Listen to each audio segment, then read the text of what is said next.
Little like, dude, I'm an organized dude and I'm great at it. I don't like being in charge of things.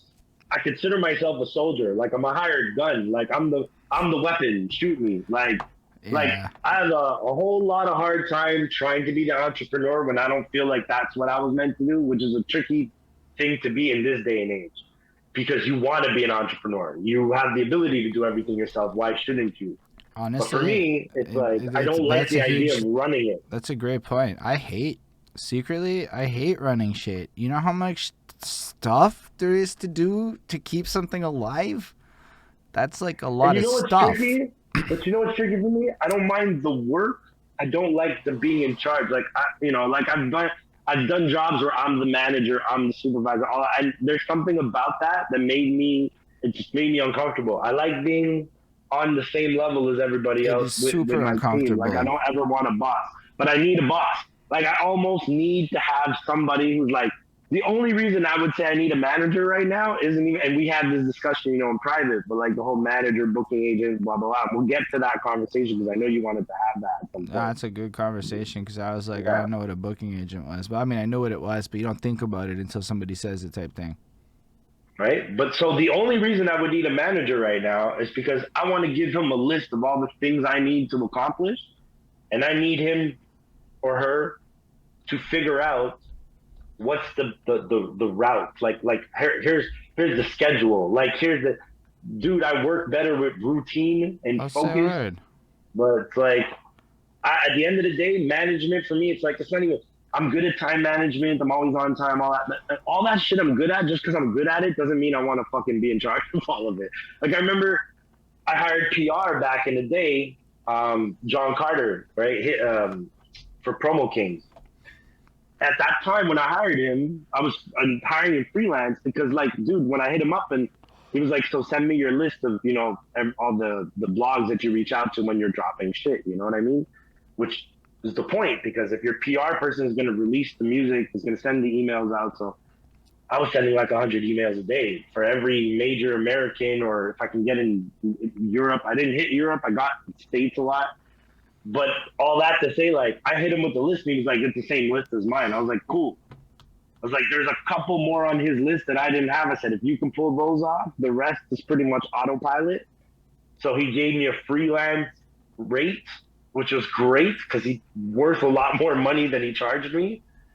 But it's one of those things where I've learned a long time ago. It's better to delegate. It's better to delegate and be able to do. I don't want to be the jack of all trades, master of none. I am the master of my craft, but my craft is not rapping, it's music. Like, I consider myself an executive producer, but I would honestly say that I have not had the luxury yet of being able to apply it to other artists because it's like I would almost have to discover somebody, put it out to prove that worth as an executive producer. Mm. You know what I mean? The day an artist lets me do that, which I'll probably phase into later in my music career when I'm not in the mood to rap, but I'm still there. Like I'm an Yo, A&R. Rico, we The way gonna I find hear people James this Pierre year DJ, or the next year. It's but that's how it simple. works. Like me, producers send me beats. I listen to the beats. I can go right away. Okay, this is not for me, but I know who it's for, and I know exactly what kind of song they should do to that shit, Yo, there's like a huge and I can figure vacancy. it out. There's a huge vacancy for people overtly playing that role in a more like direct way that like wouldn't impede your rap career to step up You in know that why capacity. though?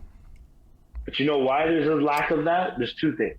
One, people here do not know anything other than pay by the hour, so they don't understand paying for the value of your knowledge. And now a mix engineer, all that you could pay by the hour because the work is being done by the time. So an A&R, once you're A&R for an artist, you're on 24/7 because you're constantly in that mode of figuring out the arrangements of the songs, the track list. You're working on all these aspects with the artist. That's a fucking 24-hour job. But it's like, where do you figure out what the pay scale is for that? Number one. And number two, there's a trust issue. There's an inherent trust issue where it's like, if nobody's ever made it, then how do you know that's the person to put in charge of your project? You can have faith just because you believe in that person, but that doesn't I happen have a with everybody. So I'm in a similar position, right? Because I want to move into like consulting. I want to approach the marketing side of it, right? Like, that's really fascinating. So I want to be able to go, all right, Rico Blox, how are we going to plan out a marketing campaign that's litty with the current ecosystem that doesn't run you racks? Like, I want to be that guy so that you feel like paying me hundos to not run you racks, right? And the reality is that in order to be able to be for me to, okay, like I could just go charge for it right now, but I would feel wrong about that because A, nobody might pay me, and B, I'd feel really weird if like my first client failed really hard. That would fuck my entire brand for life. That's my thoughts. So if I can find a few people to work with where it just becomes success stories for like a year, and that's where I think a lot of people maybe don't like this part of it, but I don't see a better path forward. So I'm gonna just give away free shit. So like somebody hit me up like, yo, help me, you got ideas, give me ideas. So I'm gonna work on shit with them. I'm gonna for free. Why? Because his success story will allow me to charge a motherfucker. And I think that, like I told Meticulous this shit too. Like I've been telling people like, yo, go find some young people, give that shit away for free, and watch how later on you're making racks on it. Absolutely. Look, I've charged for verses, but I've done way more verses for free on the strength of I had one rule. When I was in that, like, there was a point where if you made a song with me, like we were getting on the big blogs. So good. That's a win. We weren't worrying about streaming numbers back then. It didn't exist. YouTube was the thing that people counted on, and videos was never my claim to fame. I have 3 videos, like, in a fucking 20-year career. Like, video has never been my strong suit. Creatively, yes, but I never had the budget I wanted for the videos I want to make, so I just said fuck it, because I'm that person. Like, if I can't create what I see in my head, there's no point in making a watered down version to just please people.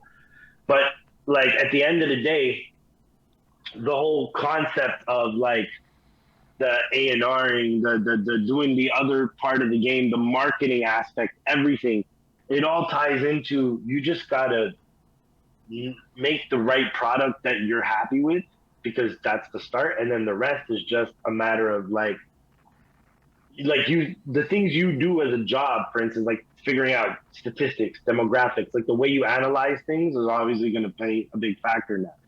But what I was saying with charging for verses, like, so I used to charge for verses. I had a golden rule. I had a golden rule with the charging for verses. And my rule was, if you came to kick it with me, you hollered at me, like we actually spent more than an hour face-to-face talking, I would never charge you for a verse. That's how I've always been. And so other people would hit me up and be like, email, like, hey, boom, I want you on a song. No, not even a high, not even a, you know what I mean? Like, it's just straight. You got into the business and you didn't even do it right, but hey, all right, cool, $300. I didn't charge a fortune. I charged like $300. But I made that shit quite a few times. I did shit. Shout out my boy Omar Fights Back in Dubai. Like, dude, that was some international shit. He hit me up for 2-3 songs. We did some work, man. Like we put in work. And he paid gladly. We never got to kick it, but he always had a spot for me on every, and he was always offered. I never had to say my price or nothing. He was just like, here, I'll give you this. I was like, cool. But I would never charge for the work if I'm fucking with that person, because we could build something bigger and both get paid.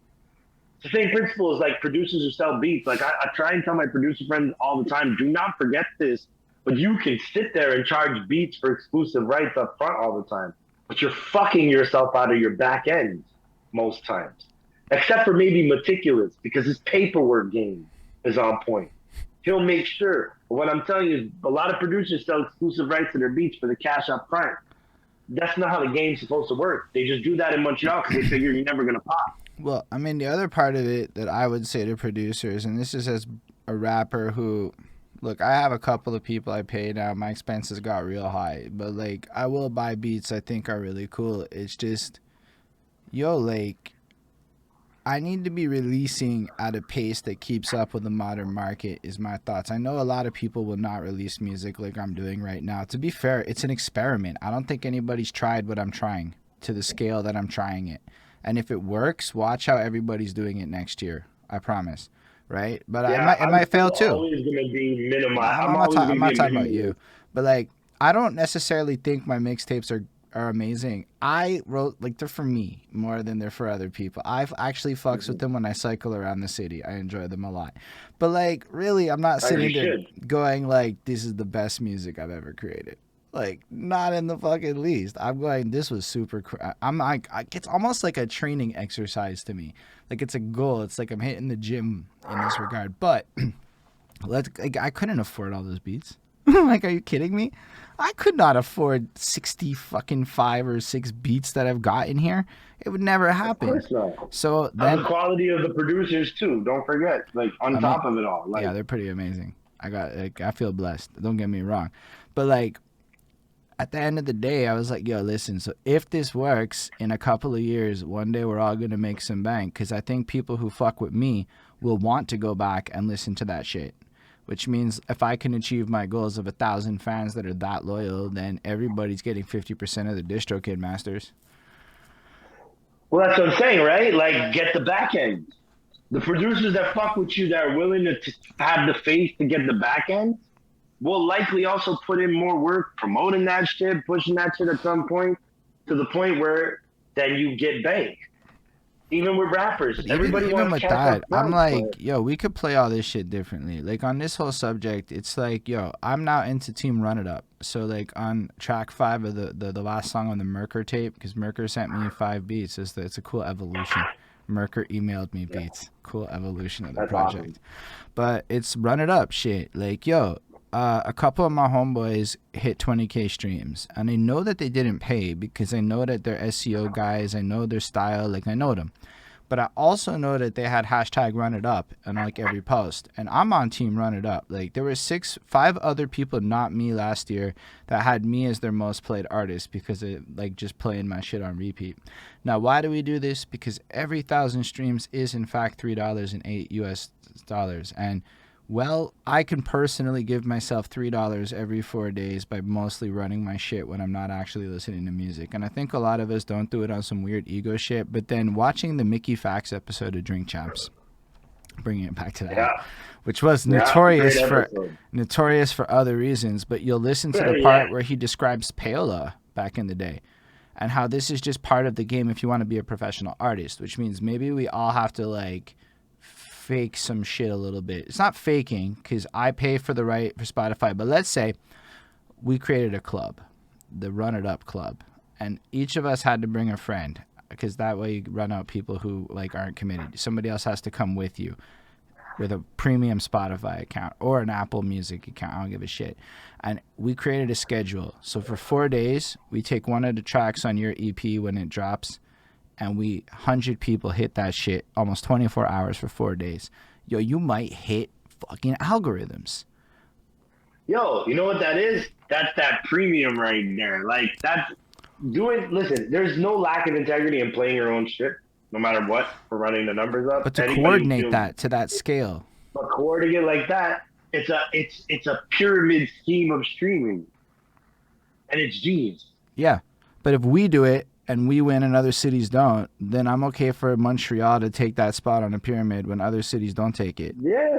But see, it's what I'm saying is it's smart. You adapt the concept of a pyramid scheme towards streaming without it being like a stream farm. Like if we're looking at technicalities, right? It's not even a And then stream if it's farm. all Montreal people playing Montreal shit, it kind of trains Spotify that there's this new genre of Montreal English shit. And Absolutely. algorithmically, this makes sense if you go look at how they all do their stuff, which is stuff we all want. But then you get to the coordination part, and it's like, oh my fucking word.